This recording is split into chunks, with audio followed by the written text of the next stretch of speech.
Sempre agradecer por tudo aquilo que passamos.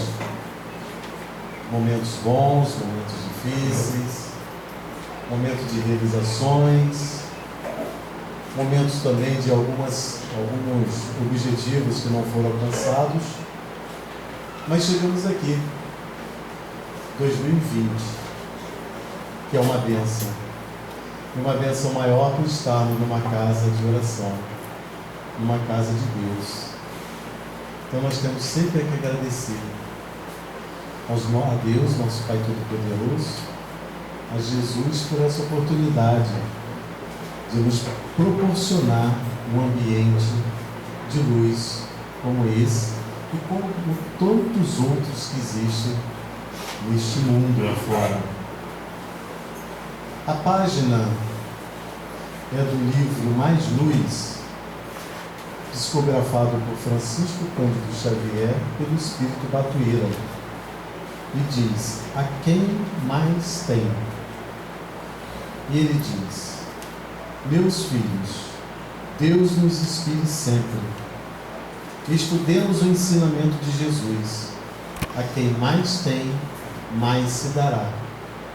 Vejamos: mais caridade, mais bênção; mais tolerância, mais compreensão; mais esperança, mais fé; mais esforço, mais experiência; mais paciência, mais realização; mais obediência, mais liberdade; mais estudo, mais discernimento; mais gentileza, mais cooperação; mais fraternidade, mais alegria; mais abnegação, mais luz; mais sacrifício, mais conquista; mais desprendimento, mais posse espiritual; mais atenção, mais respeito; mais serenidade, mais visão; mais utilidade, mais auxílio; mais boa vontade, mais triunfo; mais resignação, mais entendimento; mais conhecimento, mais responsabilidade; mais correção, mais encargos; mais vigilância, mais acerto; mais perdão, mais apoio; mais disciplina, mais eficiência; mais humildade, mais força. Em suma, é imperioso reconhecer que quanto mais serviço ao próximo, mais vizinhança de Cristo, e quanto mais trabalho, mais crédito. Observemos assim que onde se encontra a criatura humana em marcha ascendente para a vida superior, surgem problemas e problemas. E para que venhamos alcançar as devidas soluções, será necessário trabalhar e trabalhar cada vez mais. Vamos à nossa prece. Bondoso Jesus, amigo querido, aqui nos encontramos em sua casa, Senhor, para mais esse dia de bênção, de luz e de paz, onde somos agraciados pelo teu amor grandioso, por esses amigos espirituais do plano superior, que com tão boa vontade vêm até nós, nos trazer conforto, paz.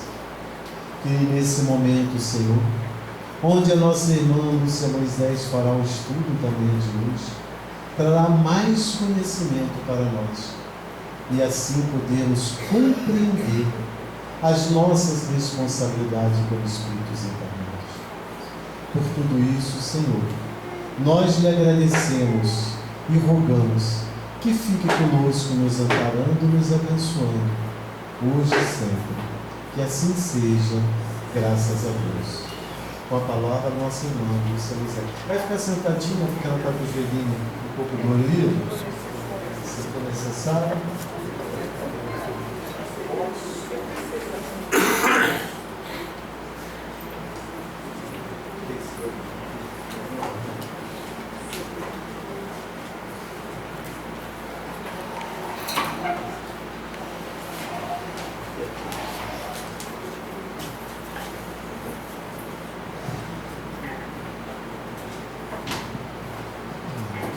todos. todos.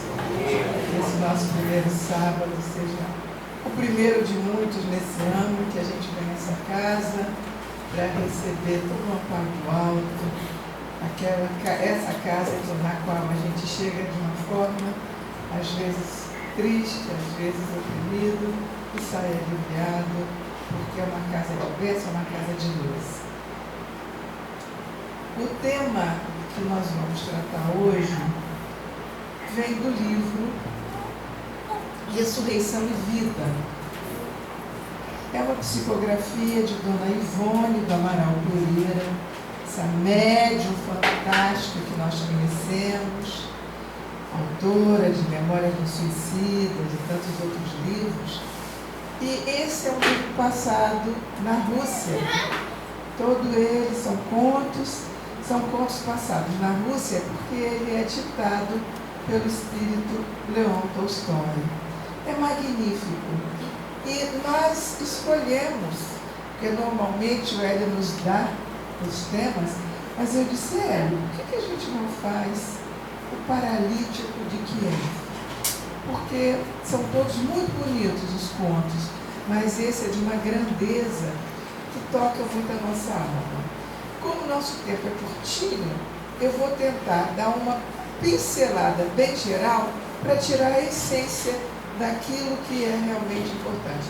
Tem 2 lugares, tem 3 lugares aqui na frente. Coisa tem mais. Você, mamãe, aqui tem lugar, olha. Aqui tem lugar. Aqui na mesa também tem. Muito bem. A história se passa por volta de 1855, começa, e vamos falar do Conde Dmitri. O Dmitri era um homem muito rico, um nobre, que tinha ido servir na guerra naquela época. A última guerra que havia tido era a Guerra da Crimeia, e ele sofreu muito durante a guerra, mas era jovem ainda, com 20 anos de idade. Ele foi tido como herói e volta para casa, para os salões, para as festas. Ele não tinha preocupação nenhuma com dinheiro, era riquíssimo, uma vida de futilidades, uma vida só de coisas que não vale a pena. Só que ele começa desde cedo a ser acometido por uma doença que ataca os ossos, sobretudo os ossos da perna, e ele vai se tornando cada vez mais dificuldade de andar, dificuldade de se locomover, e por fim, vamos resumir rápido aqui, ele fica paralítico. Muito orgulhoso, ele já em cadeira de rodas, já não conseguia mais andar, jovem ainda, ele decide que vai para suas propriedades que eles tinham, campos de feno, de cevada, que eles exportavam para tudo quanto era canto da Europa, e ele diz, não, eu não quero mais que ninguém me veja em cadeira de roda. E lá no campo existem os mujiques. Os mujiques são os camponeses pobres, que lutam com muita dificuldade, e ele nunca se importou com nenhum deles.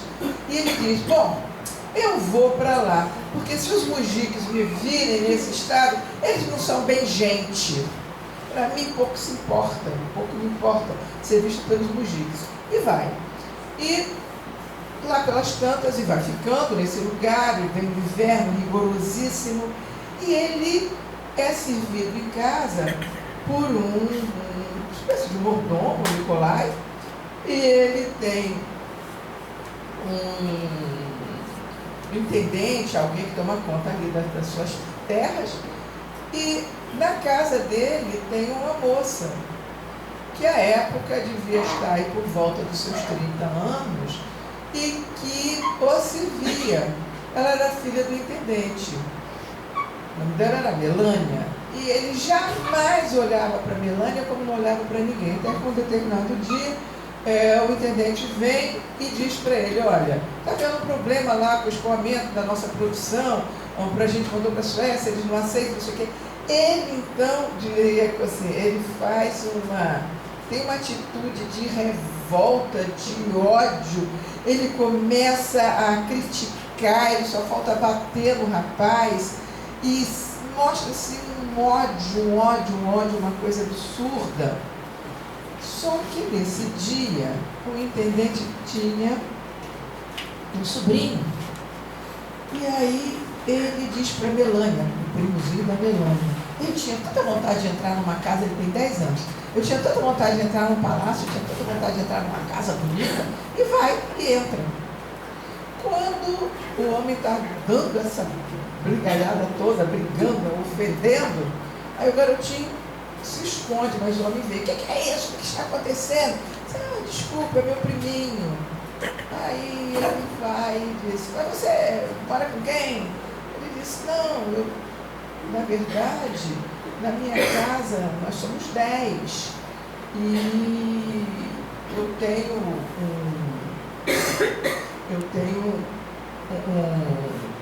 muitos irmãos, mas meu irmão mais velho, ele é paralítico, ele sofre muito, nós somos muito. E como? Você tem um irmão paralítico? Eu nunca soube. Se é o tio que cuida e tal, então ele até briga com o intendente. Bom, em resumo, o que vai acontecer? No dia seguinte, a partir daí, o que a história vai se desenrolar? Ele ficou com aquilo na cabeça, né? Tem um menino paralítico em casa, Ele disse, você nunca me falou nada. Disse, mas tudo bem. No dia seguinte ele disse, me preparei um meio de transporte, um daqueles que vai andar na neve e tal, que eu vou lá visitar. Mas ele vai todo coberto, com mantas, a descrição é muito interessante, que diz assim, ele parecia mais um fardo de astracã. Astracã é feito um pelinho, né? Uma coisa de pelo. Por quê?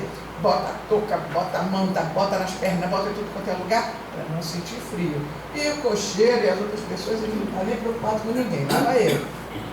Ele vai, então, vai visitar o Elias, o Ivan, que é o nome do menino. O Ivan é paralítico e cego. Então ele começa a conversar com o Ivan e ele diz, mas como? Você não sofre? Ele diz, não, tem gente muito pior. Então ele vai fazer várias visitas, só para resumir. Em cada lugar que ele vai encontrar alguém numa situação pior do que a dele, mas muito conformado, muito resignado. Ele diz, não, mas eu tenho aqui meu pai, minha mãe, meus irmãos, não falta nada. E ele, quando sai, ele dá dinheiro. Ele está meio tocado. Ele dá dinheiro e, para surpresa dele, a pessoa que recebe diz assim, mas eu vou dar tanto para isso, tanto para fulano, tanto para não sei quem, porque tem gente que precisa muito mais do que eu. Ele diz, mas quem? Não, muito pior do que eu, por exemplo, é o Elias. Ele diz, como assim? O Elias sofre muito mais? Então como? Ele diz, porque o Elias, aí começa a dizer quem é o Elias. Então ele disse para o pessoal, o Nicolai, que está com ele, e a Melânia vai o tempo todo com ele.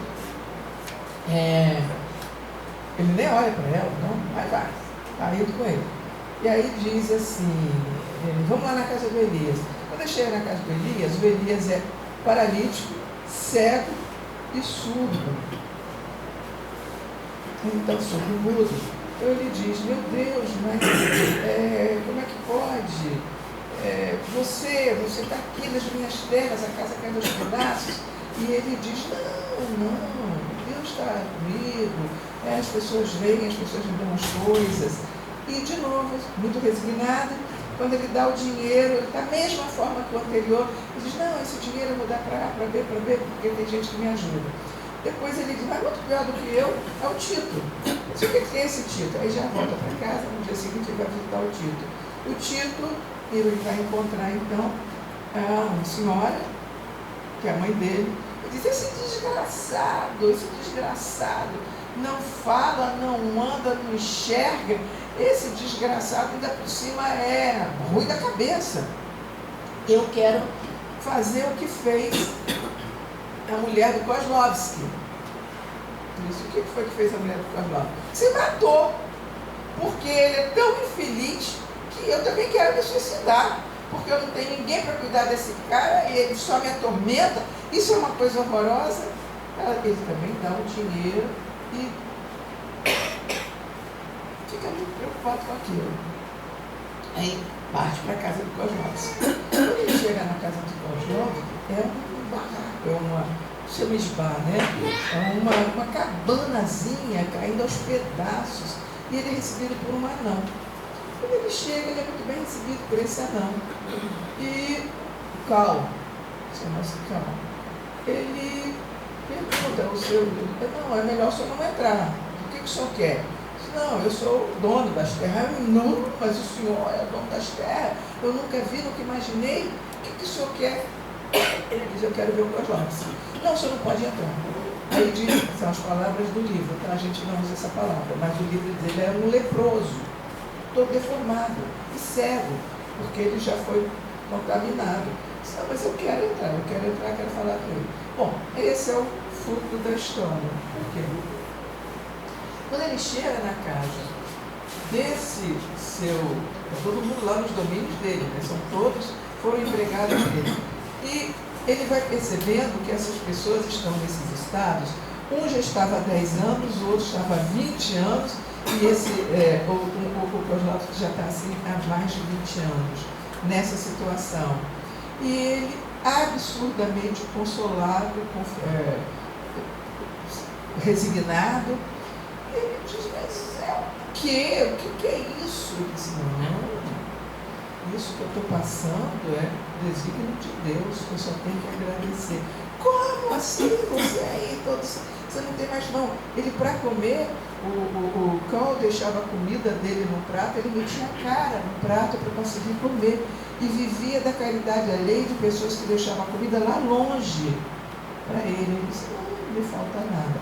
Bom, em resumo, ele vai dizer para o Conde Dmitri que ele é uma reencarnação um dos mais fascínoras imperadores que a Rússia conheceu, que era Ivan o Terrível. O próprio nome dele diz isso. O Ivan era um horror de matar, mas com requintes de crueldade, homem que não tinha piedade de ninguém. Então ele diz, eu sou a reencarnação do Ivan o Terrível. E com o conhecimento que eu e o Cal temos, nós conhecemos a doutrina espírita e nós sabemos que esse corpo deformado, essa situação que eu vivo, é luz para o meu espírito, porque é uma pequena forma de eu resgatar todo o sofrimento que eu impus a outras pessoas. Então ele vai ouvir pela primeira vez que os outros são só resignados, pensam nos outros, dão dinheiro para os outros, agradecem tudo que tem. Mas a história dele é, quando a mulher soube que ele estava nessa condição, ela preferiu se matar, ela se suicida, porque não quer viver com isso. E a outra estava querendo fazer a mesma coisa, porque conhecia o caso. Então, esse homem pergunta, o Cal está escrevendo, enquanto ele está lá, o Cal está escrevendo. E quando termina, ele vai sair, ele não dá dinheiro, ele vai providenciar outras coisas. Ele vai dizer, quem está aí?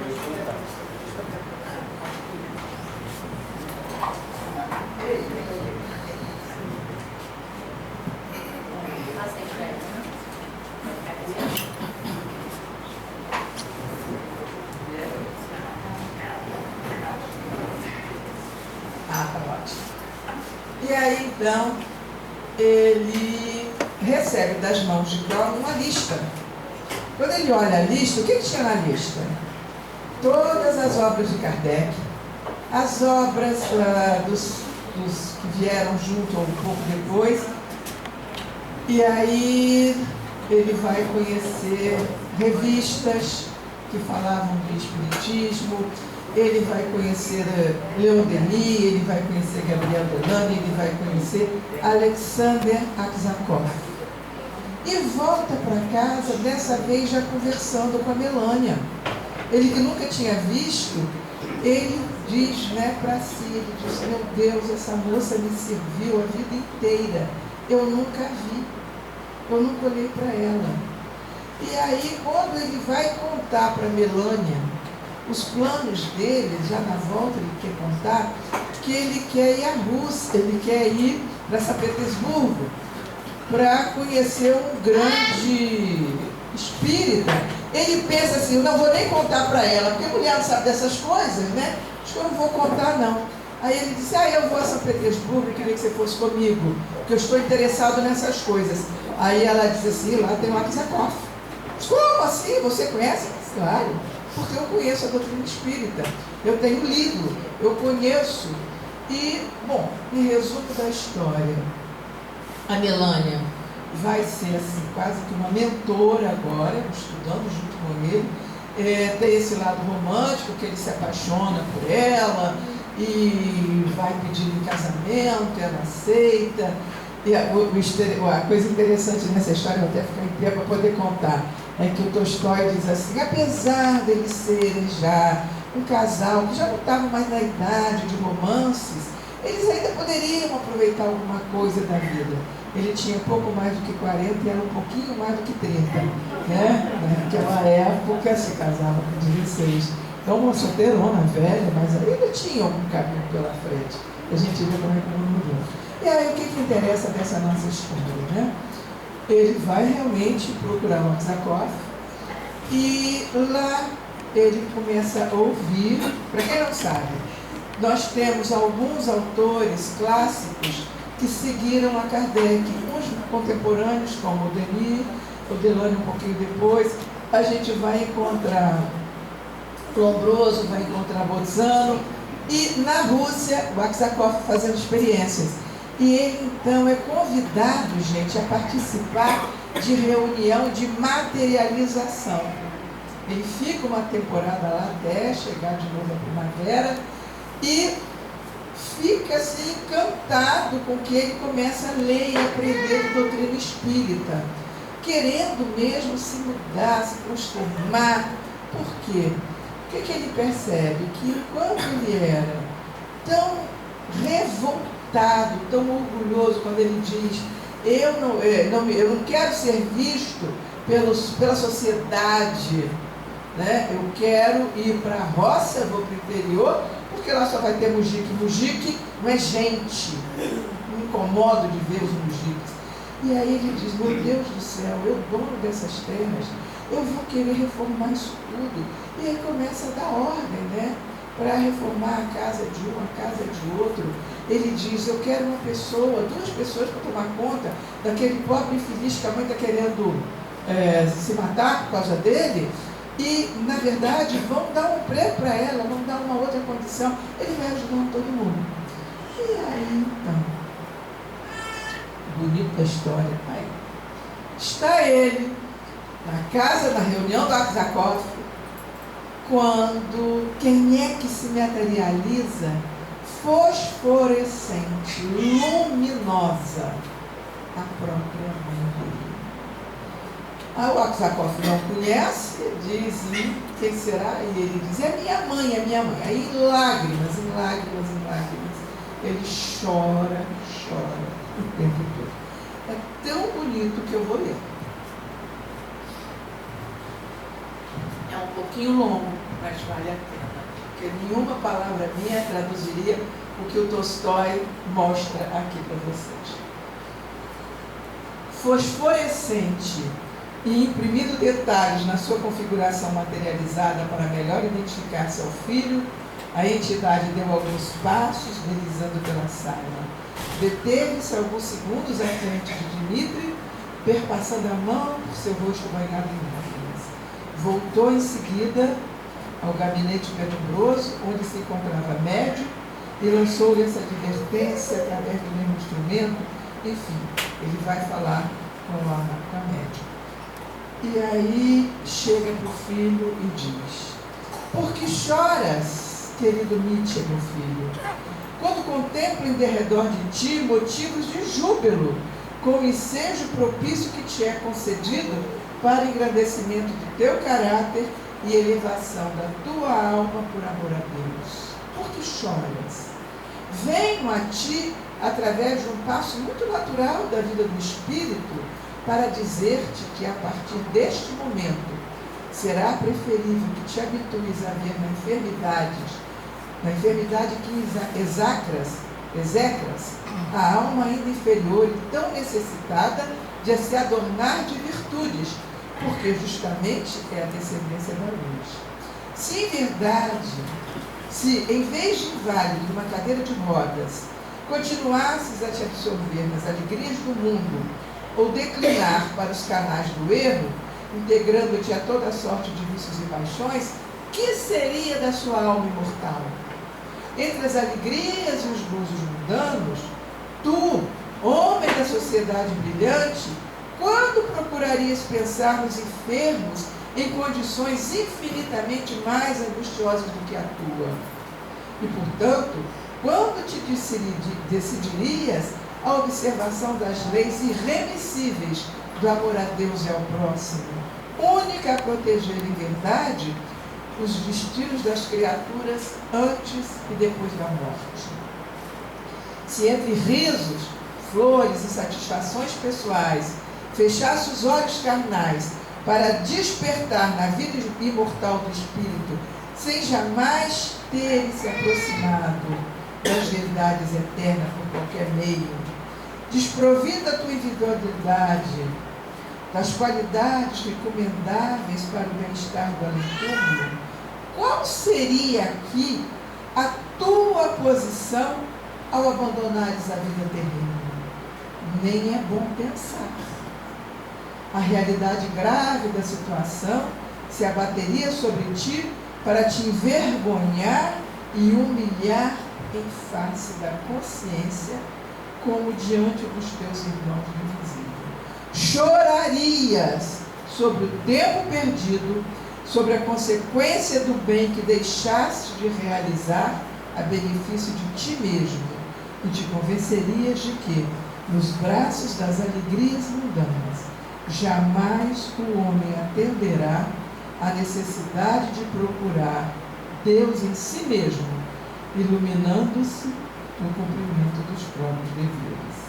E assim, surpreendido na vida do Espírito, a consciência atormentada, o coração pesado e amargurado, só te restaria retornar à terra em novo corpo, a fim de melhor te conduzires, a fim de elevares à altura da honra da alma imortal originária do Criador. Pois fica sabendo, meu filho, que todos os filhos de Deus emigram para a terra consecutivamente em encarnações de aprendizado valioso. Fica certo, meu filho, de que me servi do pequeno Peter, o menino, para lançar no teu coração a primeira advertência sobre a impiedade que vivias, absorvido na revolta do próprio egoísmo que te levava a supor seres o maior dos desgraçados, quando bem suavizada é a provação da enfermidade que te acometeu. Guiei-te, eu mesma, a peregrinação pela casa dos demais enfermos que visitaste, desejosa de que soubesse que, enquanto rodeada de faustos e atenções, vivias blasfemando contra Deus, dentro das suas terras, ignorados pelo teu orgulho e pela tua indiferença, existiam aqueles que viviam no isolamento da miséria, mas também viviam o coração humildemente voltado para Deus, considerando-se venturosos ao reconhecerem a misericórdia do Altíssimo na própria esmola que os corações piedosos lhes concediam. Essa é a lição. Aquela enfermidade era suave. Por quê? Ele só tinha um problema nas pernas, mas era um homem rico, era um homem que era servido por todo mundo, era um homem a quem não faltava nada, mas faltava o principal, porque ele era impiedoso, ele era mau, ele não ouvia, não via ninguém. Então, quando ele se convence disso, casa-se com a Melânia, então ele vai dizer e consegue melhorar a vida de todos. Ele tem momentos em que ele abre as páginas do Evangelho e as páginas sempre vão dizer aquelas mensagens lindas de Jesus: vinde a mim todos vós, estáis cansados e sobrecarregados, que eu aliviarei. Brilha a vossa luz diante dos homens. Coisas desse tipo. E ele cada vez mais encantado, e aí os anos passam, se casam, eles têm um filho. E na medida em que ele se torna um homem melhor, ele se preocupa, vejam só, e é essa inclusive uma das grandes preocupações, em evangelizar os camponeses. Que ele diz: a doutrina é difícil, eles são ainda pessoas rudes, que não têm instrução, que não têm nada. Ele teve contato com o que havia de mais avançado. Ele viu a própria mãe materializada, mas disse: meu Deus, como que eu vou poder fazer com que todas essas pessoas que vivem sob os meus domínios conheçam e tenham essa alegria interior que hoje eu tenho? E aí a própria Melânia diz: vamos evangelizá-los. Em primeiro lugar, vamos levar o Evangelho de Jesus a todos eles, porque são bons. Pessoas boas, eles vão entender, e posteriormente serão preparados para conhecer a doutrina espírita. Então eu penso que essa seja assim uma das mensagens mais interessantes para a gente começar esse ano, sem reclamar, entendendo o quanto que nós somos privilegiados, quantos países existem que não têm religião, quantos lugares cada vez os mais ricos, mais poderosos, são muito parecidos com o Conde de Nitro, e a gente que tem ainda dificuldades, que vive num país que ainda tem problemas de pobreza, de miséria, quanto campo de atuação nós temos para ajudar, e temos que agradecer, muito que agradecer essa casa, agradecer aos espíritos amigos, aos nossos guias, protetores, e dizer sempre: obrigado, Senhor, pela vida que eu tenho. Muito obrigado, queridos, pela atenção. Muito obrigado. Somos gratos à nossa querida amiga, irmã Lúcia Moisés, pelo estudo da manhã. Dando prosseguimento, quando entraram no salão, cada um recebeu a mensagem. Essa mensagem tem um número, onde nós vamos sortear um livro. Então, atenção, o último número, Carmen. Quanto? 82. Nossa, é esse aqui? É esse? 2? Esse. Nossa, olha que coisa mais bonita. Então, o número.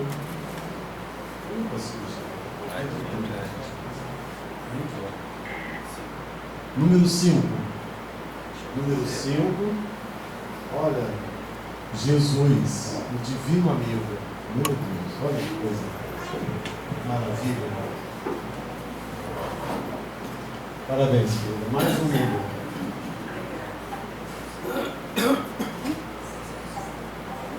A gente pensa. 21. Número 21. 21.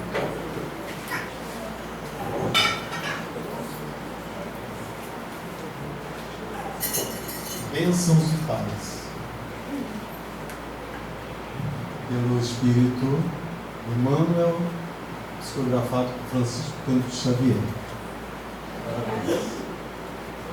Boa leitura. Vamos à nossa prece, para nós darmos continuidade ao nosso trabalho com o passe. Que mensagem você? Como eu falei, né? Quantas vezes nós estamos mergulhados nos nossos problemas, e é só olhar um pouquinho para o lado e nós vamos ver que os nossos problemas, eles não são problemas, são apenas alguns espinhos que Deus coloca em nossas vidas para que possamos exercitar a retirada desses espinhos. Então que possamos olhar um pouquinho para o lado e ver que existem muitos outros irmãos e irmãs em sofrimento. Fala do nosso canal do GAM. Nosso Canal do Antônio GAM. vai falar sobre o canal do GAM. Olha só, nós temos um canal no GAM, no YouTube, mas no final da mensagem tem como se inscrever. Bota Casa do Batuíra, tá? Então, sendo publicadas todas as mensagens e as palestras aqui, tá? Obrigado. Então, vamos orar. Bondoso Jesus, amigo querido, mais uma vez nos dirigimos a Ti, Senhor, para lhe agradecer. Agradecer a oportunidade dessa encarnação. Agradecer por conhecer mais essa doutrina tão esclarecedora.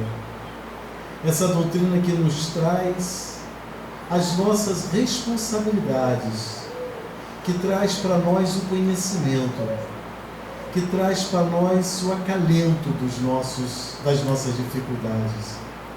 Essa doutrina abençoada que faz com que olhemos para frente, para o lado e para trás, para perceber o quanto somos pequenos diante da grandiosidade de Ti, Jesus. Mestre amado, querido, Pai, derrame sobre este planeta bênçãos de luz, de amor, de caridade. Envolva os dirigentes do mundo, Jesus, para que eles possam trazer um pouco mais de tranquilidade para esse povo tão sofredor.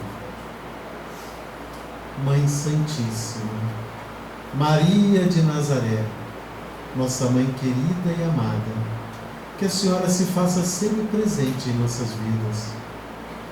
Que a Senhora derrame sobre nós, Mãe Santíssima, o Teu amor grandioso. Ó querida Mãe, Maria de Nazaré, nos abençoe, nos ampare, ilumine os nossos caminhos, dos nossos filhos, dos nossos entes queridos, encarnados e também aos desencarnados. Muito obrigado por tudo, querida Mãe Santíssima. Muito obrigado, Jesus. Muito obrigado, amigos espirituais desta casa de bênçãos, por nos dar a oportunidade de olhar para frente, para o alto e dizer obrigado, Senhor, pela vida. Que assim seja, graças a Deus. Agora os médiuns passistas para a Câmara de Passe. Quem está no passe especial permaneça no salão. Vamos manter silêncio. Vamos aproveitar a oportunidade para continuar pedindo pelos nossos entes queridos, por nós, saúde, paz, etc. Muito obrigado.